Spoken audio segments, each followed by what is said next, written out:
Welcome back to the All Seasons channel. Today we are going to continue with the tour of the van. I hope the creek noise is not too loud on my microphone, but we've had a lot of rain here in the last couple days, so the creek right here behind my house is running pretty well. So hey, as always, thanks for watching. The best way you can help us is to give this video a thumbs up. If you have not subscribed yet, please do that. And if you feel like contributing to our channel, you can go to the About tab on the homepage, click on the PayPal link, and you can donate through PayPal. All right. So we're going to get started today. I say we, just me. Rainy Monday here, and it finally quit raining a little bit, so I thought I'd get the video camera out. So we did the other side of the truck last time. This time we're going to do these four doors over here, and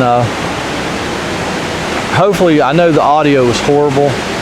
Hopefully the creek is not going to make this one horrible. I'm going to do this a little bit different than I've done the last one, and hopefully it'll turn out better. So we are going to start right here with door number 1 on the passenger side. What have we here? Oh, we've got water line fittings, water lines, copper lines for building gas lines. We got all of our toilet parts here. So I'm gonna drag these things out and show them to you. I hope this turns out a lot better. All right, Bonnie Kitty, you gotta go. All right, I got all my water line, well, not all. I got a lot of my water line fittings in these tubs. These are all Flaret fittings. These are the bigger ones, the 3/4 and stuff like that. Campers used to have quite a bit of 3/4. Now everything's just 1/2 inch. These are all 3/8 fittings. We got everything, I mean, from 3/8 to 1/2 inch. A whole bunch of 3/8 lines, fittings in here, tees, and just you name it, it's in here. Once again, when campers first started using PEX for the water lines, there was a lot of 3/8 in them. Now, not so much. Everything is 1/2 inch pretty much. Unless you get into a big bus, and then you might have some 3/4, even 1 inch in them. These here are valves. There's just got simple, straight through valves. Got 3-way valves. Got bypass valves for like a lot of the campers nowadays use these bypass valves for bypassing the water heater, for winterizing, for changing from city to tank. Just a lot of different places they use these valves now. These 3 tubs, I've got a bunch of shark bite type stuff. Some of them are actually shark bite. A lot of them are just a lot of them are actually shark bite. A lot of them are just like what you buy at Lowe's. Not a big fan of these. I mean, they have their places where they come in really handy. I just don't know about the longevity of them. Some campers nowadays are almost exclusively using stuff like this, and I just don't know about the longevity, because I mean, they have a little O-ring in them. And it's been my experience over time, O-rings get hard and start leaking. So I don't know. Bonnie's gonna help. You don't even know what we're doing, Bonnie. Come on now. Come on, Bonnie.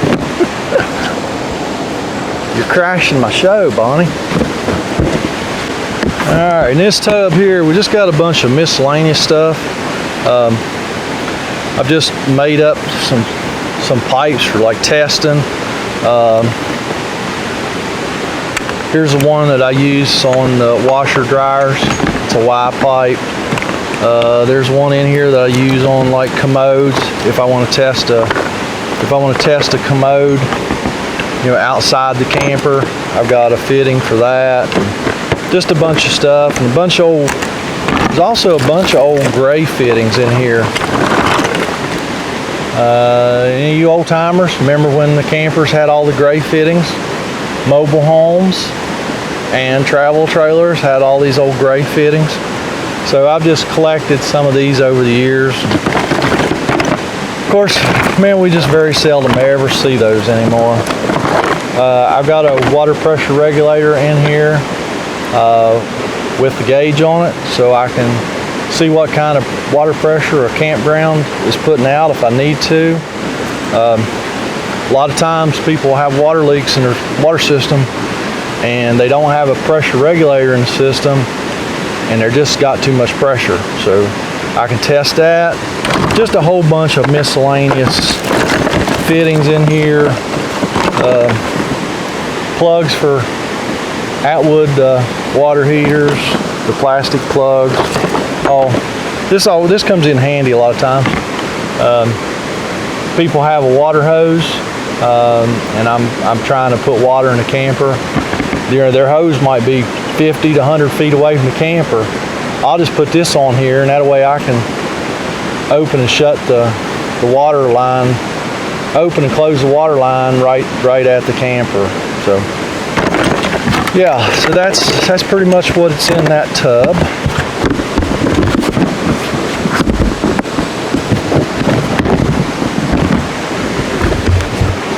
And this one is all of my 1/2-inch flare fittings. As you can see, there's a lot of fittings in here. Elbows, T's, from PEX to 1/2-inch male pipe thread, like to your faucets, to your commode, to your water heater. These are 90s. Also have those in a straight. More 1/2-inch water line. T's, 1/2-inch T's that go to a 1/2-inch male pipe thread. A lot of times they'll use those on the back of a water heater. Just couplers for putting two pieces of PEX together.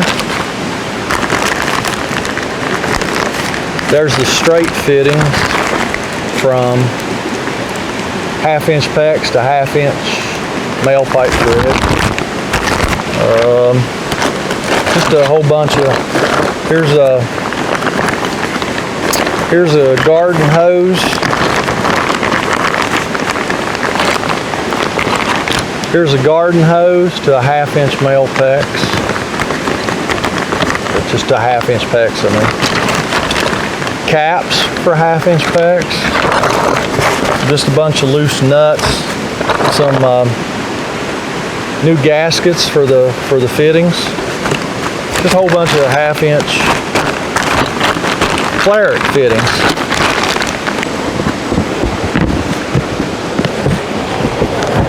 All right, in this tub here, I've got all of my PEX crimp on stuff. Now, at one time, there's some valves, 1/2-inch valves. At one time, I thought I was probably going to go all PEX, the crimp on stuff that uses the stainless steel bands that you crimp with the special crimping tool.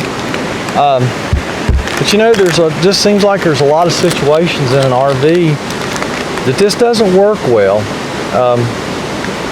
Because a lot of times in an RV, you're going to find that they just use a 1/2-inch water line, and they will put that on a PEX fitting and put a clamp on it, and those just don't work all that well. So I've kind of went back to the flare. I mean, I invested a lot of money in the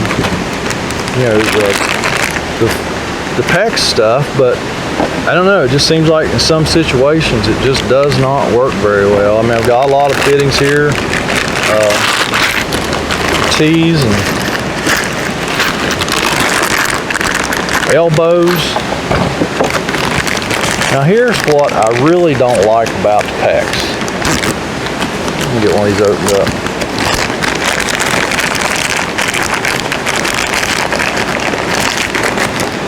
I don't really like their fittings to go from 1/2-inch PEX to 1/2-inch male pipe thread. These things are super touchy.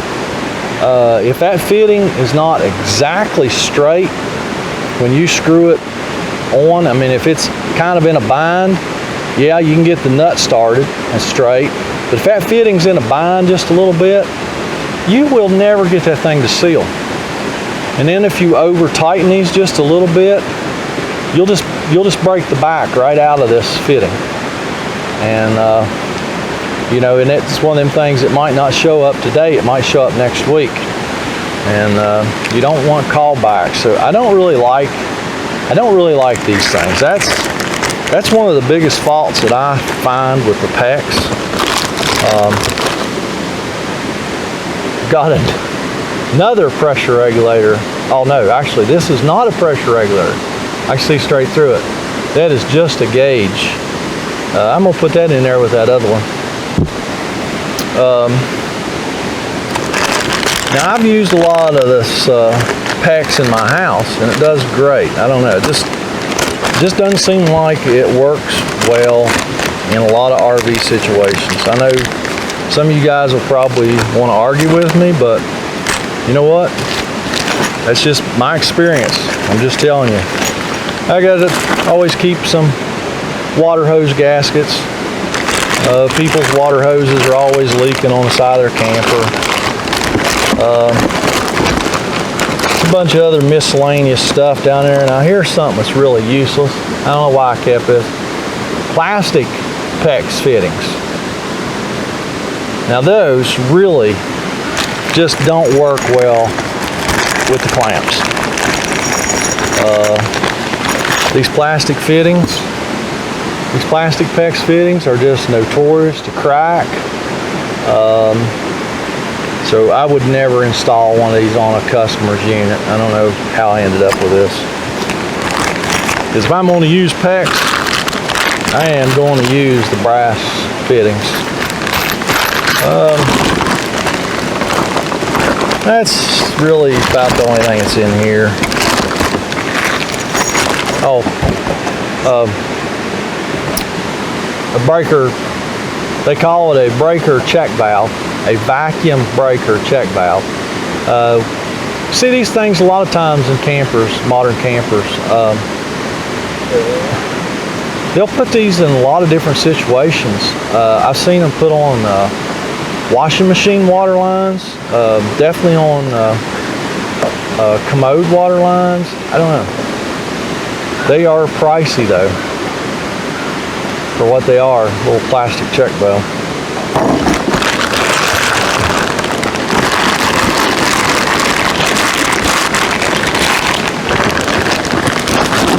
Oh, these are actually pretty cool. Ordered a bunch of these because when they, in these campers, a lot of these modern campers, when they are using water line, you know, just like a water hose to go to PEX fitting. I got these. That ends for 1/2-inch PEX, and I know it's plastic, but it's the only way I can get them. And water hose will go up on that side, and where you can get a good clamp on it. And I haven't actually used any of these yet, but a buddy of mine told me about them, and he said they work awesome. These are the C-Tech brand. And if you're in that situation, you might want to get a hold of some of these and see how they work out for you.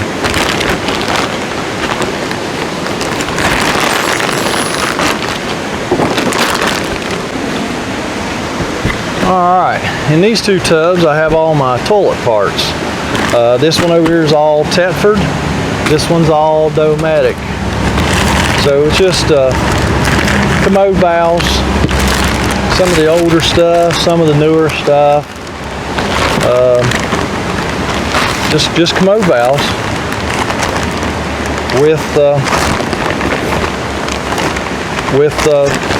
foam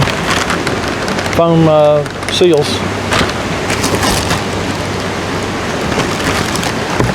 More gaskets, more old valves. That's an old valve. I bet you I've been carrying that valve for. I bet I've been carrying that valve almost 20 years. A lot of this stuff I should throw away. Another valve. Just a bunch of Tetford commode valves, different models, take different valves.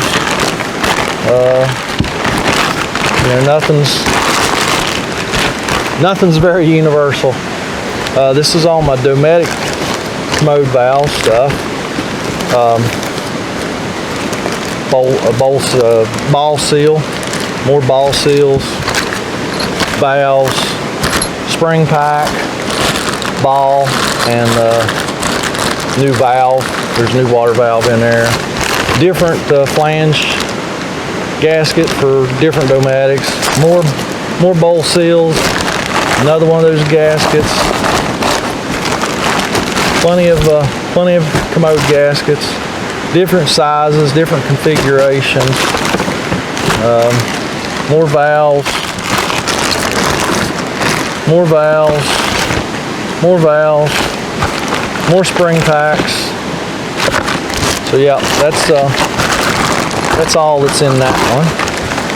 And down here in the bottom, I just got 1/2-inch packs. I got 3/8 packs. I've got 1/2-inch copper, 3/8 copper.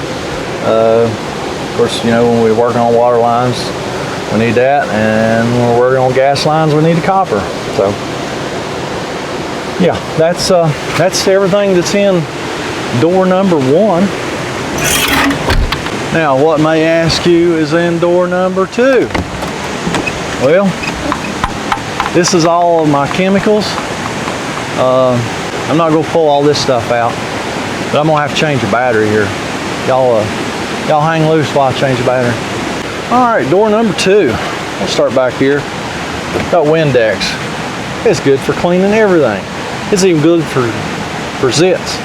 Remember my big fat Greek wedding? Hand cleaner, my rubbing alcohol. Hope y'all can see. Air gun oil, penetrating oil, Goo Gone, WD. I got a gallon can of xylene. That's really good for removing silicone if you need to take silicone off something. This one over here is probably micro thinner. That's good for taking oil off. Of course, I got starting fluid. I just got a lot of stuff that I don't use a lot of. Bee spray, very, very important. My ABS glue for gluing sewer lines and stuff like that. Caulking guns. This box here, there's a bunch of mastic for like when you do refrigerator cooling units. Of course, you get new mastic with it, but I just save. They usually send you 2 tubes. You only need 1. All my silicone, clear, white, brown, almond, black. Did I say white? So just all of my silicones. This is all of the lap sealant. I have gone to the alpha instead of the Dicor. I don't know if I'm going to stick with the alpha. I just started using this year. This is a Lippert product. So you know, it'll be a few years before, you know, if I get to go back on some jobs that I know I've sealed the roof, you know, before I really know what it's going to do. It's supposed to be better. Who knows? There's the putty knife that I always spread that around with, and that's just pretty much all that's in this compartment here. Just a bunch of chemicals, parts cleaner, my roller for doing the Eternabond. You've seen that in a video just recently. Keep some box tape. You never know. Actually, that comes in handier more often than you might think. My aluminum tape, always super important. Some duct tape. There's a belly. This tape here is kind of cool. This is used to repair the plastic belly on a camper, and this stuff really sticks very, very well. I used to just use duct tape or Gorilla tape, and this works so much better. Masking tape back in there, double-sided tape, just a little bit of everything. So yeah, I think that's about it. Oh, liquid Teflon for when we do fittings, gas line fittings, LP fittings. So that's pretty much everything that's in that compartment. Now, this one here is really exciting. No, not really. It's just a bunch of wood, short pieces of wood. Just never know when those come in handy. I use this stuff all the time. Do I use all of it? No. Should I get rid of most of it? Yes. My drain pan when I occasionally change oil on a generator or something. Some antifreeze, mostly for my vehicles. Occasionally a customer with a motorhome will say, hey, can you top off all my fluids? And I'll say, well, what I've got I can. So I've usually got some antifreeze. So I'll top off these antifreeze. All right, now we come to door number 4. In here, I've got my DeWalt saw. I've got my circular saw, my electric corded circular saw. Got an old cheap Craftsman grinder, angle grinder.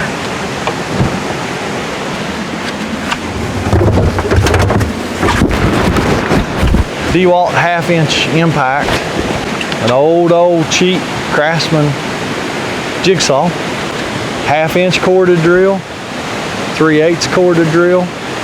Boy, those don't get used much anymore. A set of 1/2-inch impact sockets for the impact wrench. What's left of my old DeWalt batteries, you know, you've seen me use these a lot to power things. So that's kind of what I hang on to them for. Plus, I still have that one cordless saw. Battery charger that I'm not even sure it works. It sure makes a lot of noise, but it doesn't seem like it always works. You know, and battery charger is something I bet you I've had. Oh, I'm hitting the mic, I'm sorry. Battery chargers. That's something I bet you I've had. I bet you I've had 8 or 10 of these on the truck since I started 22 years ago. And they just don't seem like they ever last.